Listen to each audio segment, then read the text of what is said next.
Selamat pagi sobat-sobat, teman-teman pencinta sejarah Indonesia. Di sini saya akan memberikan gambaran mengenai peristiwa-peristiwa seputar proklamasi beserta nilai dan makna. Untuk melihat lebih jauh, saya mengajak kita semua untuk melihat titik tolak awal. Yang pertama, dalam sidang istimewa Tokyoku Ginkai atau yang dikenal dengan Parlemen Jepang yang ke-85 pada tanggal 7 September 1944 di Tokyo, Perdana Menteri Koiso mengumumkan bahwa daerah Hindia Timur atau Indonesia diperkenankan merdeka kelak di kemudian hari. Pada tanggal 1 Maret 1945, Letnan Jenderal Kum Kich Harda mengumumkan membentuk Dokuritsu Jumbi Kosakai atau Badan Penyelidikan Usaha Panitia Kemerdekaan. Tindakan ini merupakan langkah konkret pertama bagi pelaksanaan janji Koiso sehingga terpilihnya Ketua Dr. Rajiman Widyodiningrat. Pada tanggal 7 Agustus 1945, Panglima Tentara Umum Selatan Jenderal Teurichi meresmikan pembentukan Dokuritsu Jumbi Inkai atau Panitia Persiapan Kemerdekaan Indonesia yang dikenal dengan PPKI. Pada saat ini pula Dokuritsu Jumbi Kosakai dinyatakan bubar sehingga terpilihnya Insinyur Soekarno sebagai ketua dan wakilnya Dr. Anus Muhammad Hatta sebagai wakil ketua. Selanjutnya, pada tanggal 7 Agustus 1945, pasukan udara sekutu menjatuhkan bom masing-masing di kota Nagasaki dan Hiroshima.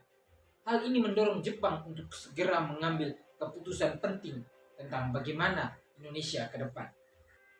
Berlanjut pada tanggal 12 Agustus 1945, Jenderal Besar Teurichi menyampaikan kepada tokoh penggerak yang diundang yaitu Insinyur Soekarno, Dr. Anus Muhammad Hatta, dan Dr. Rajiman Widyodiningrat bahwa pemerintah kemaharajaan telah memutuskan untuk memberikan kemerdekaan kepada Indonesia. Yang kedua, peristiwa Rengas Dengklok. Kita melihat peristiwa Rengas Dengklok menjadi hiruk pikuk oleh perbedaan paham antara golongan tua yang modern dengan golongan pemuda yang revolusioner dalam pelaksanaan proklamasi.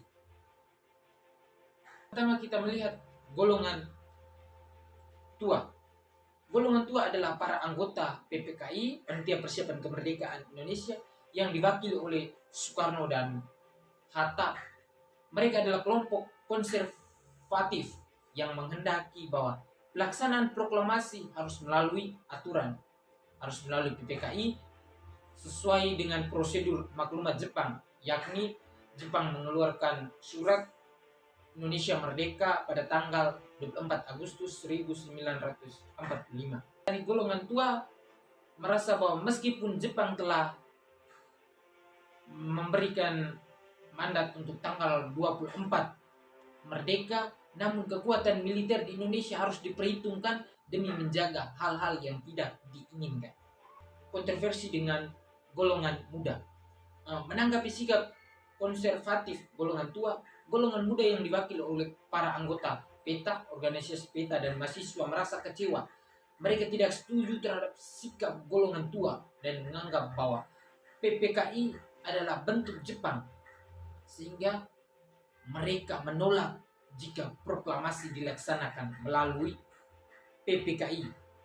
Sebaliknya, mereka menghendaki terlaksananya proklamasi kemerdekaan dengan kekuatan sendiri, terbebas dari pengaruh Jepang, karena mereka menganggap bahwa PPKI merupakan bentuk dari Jepang sendiri.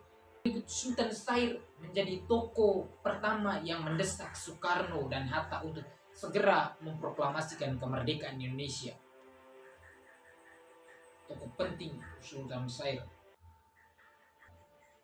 Melanjut dari peristiwa Rengas Dengklok, Di tengah suasana pro dan kontra antara golongan tua dan golongan muda, para golongan muda membawa Soekarno dan Hatta keluar Jakarta.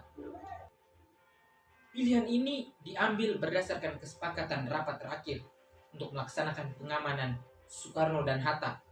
Golongan pemuda memilih Sudancio sehingga guna menghindari kecurigaan dan oleh para militer dari Jepang. Akhirnya Soekarno dan Hatta dibawa ke Rengas Dengklok yang berikut perumusan dan pengesahan teks proklamasi.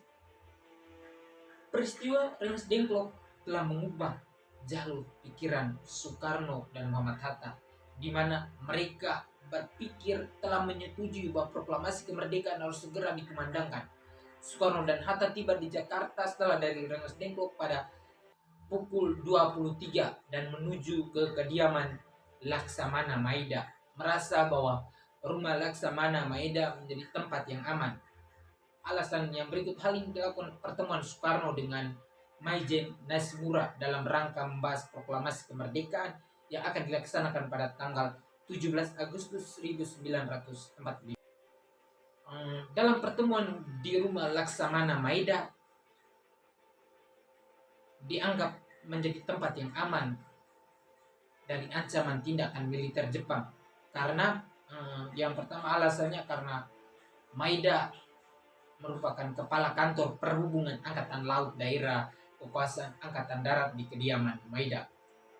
Disitulah dirumuskan teks proklamasi. Proklamasi kemerdekaan Indonesia mengingatkan kita akan perjuangan dan pengorbanan para pahlawan yang telah berjuang untuk kemerdekaan. Ada banyak nilai yang harus kita ambil. Yang pertama, nilai kepahlawanan, semangat pantang menyerah, dan mengorbankan untuk bangsa menjadi bagian penting dari identitas nasional Indonesia sendiri.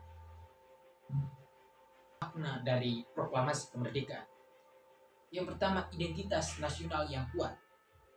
Yang kedua, kedaulatan dan kemerdekaan, perjuangan dan pengorbanan, kebebasan, berdemokrasi, pembangunan, kemajuan, warisan budaya, pemersatu dalam kebinekaan, perlawanan terhadap penjajah. Hanya itu saja yang bisa saya sampaikan. Sekian dan terima kasih. Semoga bermanfaat.